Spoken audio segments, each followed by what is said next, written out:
ನಮಸ್ಕಾರ. ಇವತ್ತು ನಾವು ಯಾವ ಟಾಪಿಕ್ ಬಗ್ಗೆ ಮಾತಾಡ್ತಾ ಇದ್ದೀವಪ್ಪ ಅಂತ ಹೇಳಿದ್ರೆ ವಾಟರ್ ಮ್ಯಾನಿಫೆಸ್ಟೇಷನ್ ಟೆಕ್ನಿಕ್. ಇದು ಮೋಸ್ಟ್ ಇಂಟ್ರೆಸ್ಟಿಂಗ್ ಟಾಪಿಕ್. ಯಾಕಂತ ಹೇಳಿದ್ರೆ ನಮ್ಗೆಲ್ರಿಗೂ ಮ್ಯಾನಿಫೆಸ್ಟೇಷನ್ ಅಂತ ಕೇಳಿದ ತಕ್ಷಣ ಖುಷಿ ಆಗ್ತಾ ಹೋಗುತ್ತೆ. ಆದರೆ ಮ್ಯಾನಿಫೆಸ್ಟೇಷನ್ ಹೇಗೆ ಮಾಡಬೇಕು, ವಾಟರಿಗೆ ಯಾಕೆ ಅಷ್ಟು ಪವರ್ಫುಲ್ ಟೆಕ್ನಿಕ್ಕು ಇದು ಅಂತ ಹೇಳಿದ್ರೆ, ನೋಡಿ, ಯಾವತ್ತೂ ತಿಳ್ಕೊಳ್ಳಿ, ನಮ್ಮ ನೇಚರು ನಮಗೆ ತುಂಬ ಕ್ಲೋಸ್ ಆಗಿರುತ್ತೆ ಅಲ್ವಾ. ನಾವು ಇವಾಗ ಎಷ್ಟೋ ಸತಿ ನಿಮಗೆ ಬೇಜಾರಾಗಿರಲಿ, ದುಃಖ ಆಗಿರಲಿ, ಒಂದು ಸ್ವಲ್ಪ ಹೊತ್ತು ಹೋಗ್ಬಿಟ್ಟು ಬಿಸಿಲಲ್ಲಿ ನಿಂತ್ಕೊಳ್ಳಿ, ವಿಟಮಿನ್ ಡಿ ಡೆಫಿಷಿಯನ್ಸಿ ಇದ್ರೂ ಕೂಡ ಅದು ಡಿಪ್ರೆಷನನ್ನು ಮಿಮಿಕ್ ಮಾಡ್ತಾ ಹೋಗುತ್ತೆ. ಒಂದು ಸೂರ್ಯನ ಬೆಳಕಲ್ಲಿ ವಾಕ್ ಮಾಡೋದಾಗಿರ್ಬೋದು, ಹುಲ್ ಮೇಲೆ ನಡೆಯೋದಾಗಿರ್ಬೋದು, ಇದೆಲ್ಲವೂ ನಮ್ಮ ಮೂಡನ್ನು ಇನ್ಸ್ಟೆಂಟಾಗಿ ಬೂಸ್ಟ್ ಮಾಡ್ತಾ ಹೋಗುತ್ತೆ.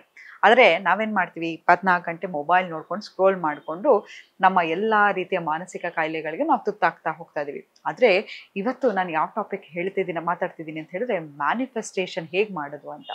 ಮೊದಲನೇದಾಗಿ ಈ ವಾಟರ್ ಮ್ಯಾನಿಫೆಸ್ಟೇಷನ್ ಯಾಕೆ ಇಷ್ಟು ಪವರ್ ಇದೆ ಅಂತ ಹೇಳಿದ್ರೆ, ನೋಡಿ, ನೀರು ನಿಮ್ಮ ಎಮೋಷನನ್ನು ಬೇಗ ಗ್ರ್ಯಾಬ್ ಮಾಡ್ಕೊಳ್ಳುತ್ತಂತೆ. ಅದಕ್ಕೆ ಇವತ್ತು ನೀವು ದೇವಸ್ಥಾನಕ್ಕೆ ಹೋದಾಗ ತೀರ್ಥವನ್ನು ಕೊಡ್ತಾ ಹೋಗ್ತಾರೆ. ನೀವು ನೋಡಿ, ಬೇಕಾದರೆ 1-2 ಗಿಡಗಳನ್ನು ತಗೊಳ್ಳಿ. ಒಂದು ಗಿಡಕ್ಕೆ ಒಳ್ಳೆ ಮಾತುಗಳನ್ನು ಹೇಳ್ತಾ ಇರಿ. ನೀನು ತುಂಬ ಚೆನ್ನಾಗಿದ್ಯಾ, ನೀನು ತುಂಬ ಚೆನ್ನಾಗಿ ಬೆಳೀತಾ ಇದೆಯಾ, I love you, I am so thankful to you, gratitude ಎಲ್ಲವನ್ನು ಕೊಟ್ಟು ಆ ಗಿಡಕ್ಕೆ ನೀರು ಹಾಕ್ತಾ ಹೋಗಿ. ಆ ಗಿಡ ಎಷ್ಟು ಚೆನ್ನಾಗಿ ಬೆಳೆಯುತ್ತೆ ಅಂತ. ಅದೇ ಇನ್ನೊಂದು ಗಿಡಕ್ಕೆ ಕೆಟ್ಟ ಅವೆಚ್ಚ ಶಬ್ದಗಳಾಗಲಿ, ಕೋಪ ಆಗಿರಲಿ, ಆ್ಯಂಗರ್ ಎಮೋಷನ್ನು, ಇದೆಲ್ಲವನ್ನು ಆ ಎಮೋಷನನ್ನು ಹಿಡ್ಕೊಂಡು ಆ ನೀರು ಹಾಕ್ತಾ ಹೋಗಿ ಆ ಗಿಡ ಯಾವುದೇ ಕಾರಣ ಇಲ್ಲದೆ ಬಾಡೋಗ್ತಾ ಹೋಗುತ್ತೆ. ಬೇಕಾದ್ರೆ ಇದನ್ನು ಟ್ರೈ ಮಾಡಿ. ಅದಲ್ಲದೆ ಇವತ್ತು ವಾಟರ್ ಮ್ಯಾನಿಫೆಸ್ಟೇಷನ್ ಹೇಗೆ ಮಾಡೋದು ಅಂತ ಹೇಳಿದ್ರೆ, ಮೊದಲನೇದಾಗಿ ಮಲಗೋಕ್ಕಿಂತ ಮುಂಚೆ, ಆಯಿತಾ, ಇವತ್ತು ಏನೇನು ಒಳ್ಳೆಯದಾಗಿದೆಯೋ ಅದೆಲ್ಲವನ್ನು ಸವಿಸಿ ಮಾತಾಡ್ತಾ ಹೋಗಿ. ಇದನ್ನು ನಾವು ಸೇವರಿಂಗ್ ಟೆಕ್ನಿಕ್ ಅಂತ ಸೈಕಾಲಜಿಲಿ ಕರಿತೀವಿ.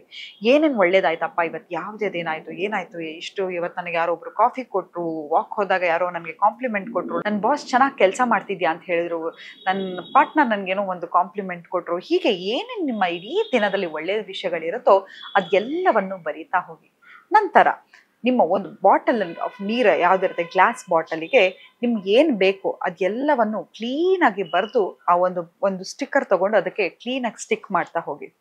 ನಂತರ ಬೆಳಗ್ಗೆ ಎದ್ದ ತಕ್ಷಣ ತಿರ್ಗಾ ಗ್ರೇಟ್ಫುಲ್ನೆಸ್ಸು, ಬೆಳಗ್ಗೆ ಎದ್ದಿದ್ದೀನಪ್ಪ ಭಗವಂತ, ನನ್ನನ್ನು ಆರೋಗ್ಯವಾಗಿಟ್ಟಿದ್ಯಾ, ನನ್ನ ತಂದೆ ತಾಯಿನ ಆರೋಗ್ಯವಾಗಿಟ್ಟಿದ್ಯಾ, ಇರೋಕ್ಕೊಂದು ಮನೆ ಕೊಟ್ಟಿದ್ಯಾ, ಟ್ಯಾಪ್ ಓಪನ್ ಮಾಡಿದ್ರೆ ಬಿಸಿನೀರು ಬರುತ್ತೆ, ಒಳ್ಳೆ ಆಹಾರ ತಿನ್ನೋಕ್ಕೆ ಒಳ್ಳೆ ಆರೋಗ್ಯವನ್ನು ಕೊಟ್ಟಿದ್ಯಾ, ಎಲ್ಲದಕ್ಕೂ ಪ್ರತಿಯೊಂದು ವಿಷಯಕ್ಕೂ ಥ್ಯಾಂಕ್ಸ್ ಹೇಳಿ ಆ ನೀರನ್ನು ಕುಡಿತಾ ಹೋಗಿ. ಮತ್ತು ಇಡೀ ದಿನ ಯಾವುದೇ ಕಾರಣಕ್ಕೂ ಕಂಪ್ಲೇಂಟ್ ಮಾಡಬೇಡಿ. ನೀವು ಯಾವಾಗ ಪ್ರತಿ ಸತಿ ನಿಮ್ಮ ಜೀವನದಲ್ಲಿ ಕಂಪ್ಲೇಂಟ್ ಮಾಡ್ತಿರೋ ಅದೇ ಥರ ಸಿಚುಯೇಷನನ್ನು ಮ್ಯಾನಿಫೆಸ್ಟ್ ಮಾಡ್ತಾ ಹೋಗ್ತೀರಾ. ಯಾವುದೇ ಕಾರಣಕ್ಕೂ ಕಂಪ್ಲೇಂಟ್ ಮಾಡ್ತಾ ಹೋಗಬೇಡಿ. ನೀವು ಕಂಪ್ಲೇಂಟ್ ಮಾಡಿದಷ್ಟು ನಿಮ್ಮ ಮ್ಯಾನಿಫೆಸ್ಟೇಷನ್ ಪವರ್ ಕಡಿಮೆ ಆಗ್ತಾ ಹೋಗುತ್ತೆ. ನಂತರ ಏನು ಮಾಡಬೇಕಪ್ಪ ಅಂತ ಹೇಳಿದರೆ, ಮೋಸ್ಟ್ ಪವರ್ಫುಲ್ ಟೆಕ್ನಿಕ್ಕು, ನೀವು ಮಲ್ಗೋಕ್ಕಿಂತ ಮುಂಚೆ ಅಥವಾ ಎದ್ದ ತಕ್ಷಣ ಇದನ್ನು ಮಾಡಬೇಕು. ನಿಮ್ಮ ಕರೆಂಟ್ ಸಿಚುಯೇಷನ್, ಎಕ್ಸಾಂಪಲ್ಲು, ಈಗ ನನಗೆ ಕೆಲಸ ಸಿಗ್ತಾ ಇಲ್ಲ ಅಂತ ಇಟ್ಕೊಳ್ಳೋಣ. ಆ ಕೆಲಸ ಸಿಗ್ತಾ ಇಲ್ಲ ಅನ್ನೋ ವಿಷಯವನ್ನು ಆ ವಾಟರ್ ಮೇಲೆ ಬರೆಯೋಣ. 2 ಟ್ರಾನ್ಸ್ಪರೆಂಟ್ ಗ್ಲಾಸ್ ಇರಬೇಕು. ಒಂದು ಗ್ಲಾಸ್ ಮೇಲೆ ನನ್ನ ಕರೆಂಟ್ ಸಿಚುಯೇಷನ್ ಏನಿದೆ, ನನಗೆ ಕೆಲಸ ಸಿಗ್ತಾ ಇಲ್ಲ, ನನಗೆ ಜಾಬ್ ಏನೋ ನನಗೆ ಬೇಕಾಗಿರ್ತಕ್ಕಂಥ ಸಿಗ್ತಾ ಇಲ್ಲ, ನನ್ನ ಸ್ಯಾಲ್ರಿ ಕಡಿಮೆ ಇದೆ, ಈ ಎಲ್ಲ ಸಿಚುಯೇಷನನ್ನು ಬರೀರಿ.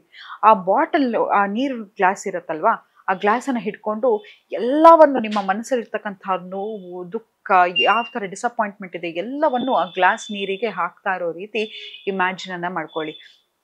ನೋಡಿ, ಬೇಕಾದ್ರೆ ಟ್ರೈ ಮಾಡಿ. ನೀವು ಇಟ್ಕೊಂಡಾಗ ಗ್ಲಾಸು ಸ್ವಲ್ಪ ಲೈಟಾಗಿರುತ್ತೆ, ಹಾಗೆ ಎಲ್ಲವನ್ನು ಎಮೋಷನ್ ಹಾಕ್ತಾ ಸ್ವಲ್ಪ ಹೆವಿ ಅನಿಸ್ಲಿಕ್ಕೆ ಶುರು ಆಗ್ತಾ ಹೋಗುತ್ತೆ. ಆ ಗ್ಲಾಸ್ ನೀರನ್ನು ಹಾಗೆ ಬದಿಲಿಟ್ಬಿಡಿ.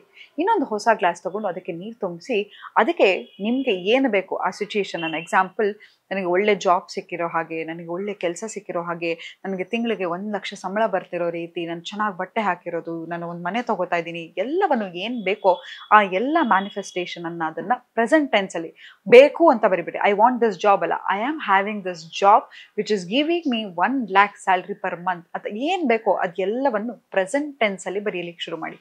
ಬರೆದು ಆ ಗ್ಲಾಸಿಗೆ ಹಾಕಿ ಆ ನೀರನ್ನು ಕುಡಿತಾ ಹೋಗಿ. ಯಾವಾಗ ನೀವು ಹೇಗೆ ಆ ಕುಡಿತಾ ನೀರನ್ನು ಹೇಗೆ ಕುಡಿಬೇಕಪ್ಪ ಅಂತ ಹೇಳಿದ್ರೆ, ಆಲ್ರೆಡಿ ನೀವು ಆ ಕೆಲಸವನ್ನು ಮಾಡ್ತಾ ಇರೋ ರೀತಿ, ಹೊಸ ಜಾಬು, ಹೊಸ ಬಟ್ಟೆ ಹಾಕಿರೋ ಥರ, ಇಂಟರ್ವ್ಯೂಗೆ ಹೋಗಿ ಆ ಇಂಟರ್ವ್ಯೂ ಸಕ್ಸಸ್ಫುಲ್ ಆಗಿ ನಿಮಗೆ ಸ್ಯಾಲ್ರಿ ಬಂದಾಗ ಅದನ್ನು ಪ್ರತಿ ತಿಂಗಳು ಇನ್ವೆಸ್ಟ್ ಮಾಡಿ ಎಲ್ಲೋ ಮನೆ ತೊಗೊಳ್ಳೋ ರೀತಿ ಎಲ್ಲವನ್ನು ಇಮ್ಯಾಜಿನ್ ಮಾಡ್ತಾ ಹೋಗಿ. ಈ ಸಬ್ಕಾನ್ಷಿಯಸ್ ಮೈಂಡಲ್ಲಿ ಹೇಗೆ ಒಂದು ಮೂವಿಯನ್ನು ನೋಡಿದಾಗ ನೀವು ಹೇಗೆ ನೋಡ್ತಾ ಹೋಗ್ತೀರಾ, ಪ್ರತಿಯೊಂದು ಸೀನ್ ಬೈ ಸೀನ್ ನೋಡ್ತಾ ಹೋಗಿ. ನಿಧಾನವಾಗಿ ಆ ನೀರನ್ನು ಕುಡಿದು ಆಲ್ರೆಡಿ ಆಗಿರೋ ರೀತಿ ಅದನ್ನು, ನಿಮಗೆ ಇವಾಗ ಏನಿದೆ ಕರೆಂಟ್ ಸಿಚುಯೇಷನನ್ನು ಮರ್ತುಬಿಡಿ. ನಂತರ ಪ್ರತಿದಿನ ನಿಮ್ಗೆ ಏನು ಆಗಬೇಕು ಅದೆಲ್ಲವನ್ನು ಬರಿತಾ ಹೋಗಿ. ಎಲ್ಲವನ್ನು ಪ್ರೆಸೆಂಟ್ ಟೆನ್ಸಲ್ಲಿ ಬರೀಬೇಕು. I am having this job, I am so grateful that I am able to get this job. ನನಗೆ ತಿಂಗಳಿಗೆ 1,00,000 ಸಂಬಳ ಬರ್ತಾ ಇದೆ, ನಾನು ತುಂಬ ಖುಷಿಯಾಗಿದ್ದೀನಿ, ನನ್ನ ಮನೆಯವರೆಲ್ಲ ಖುಷಿಯಾಗಿದ್ದಾರೆ, ನಾನು ವೆಕೇಷನ್ಗೆ ಹೋಗ್ತಿದ್ದೀನಿ, ಏನೇನು ಬೇಕು ಎಲ್ಲವನ್ನು ಪ್ರೆಸೆಂಟ್ ಟೆನ್ಸಲ್ಲಿ ಬರಿತಾ ಹೋಗಿ. ಇದನ್ನು ಕಂಟಿನ್ಯೂಯಸ್ ಆಗಿ 21 ಡೇಸ್ ಮಾಡ್ತಾ ಹೋಗಿ, ಖಂಡಿತ ನೀವು ಅಂದ್ಕೊಂಡಿರೋದು ಎಲ್ಲವೂ ಆಗತ್ತೆ ಅಂತ ಹೇಳ್ತಾ ಇವತ್ತಿನ ಸಂಚಿಕೆನ ನಾನು ಮುಕ್ತಾಯಗೊಳಿಸಿದ್ದೀನಿ. ಧನ್ಯವಾದಗಳು.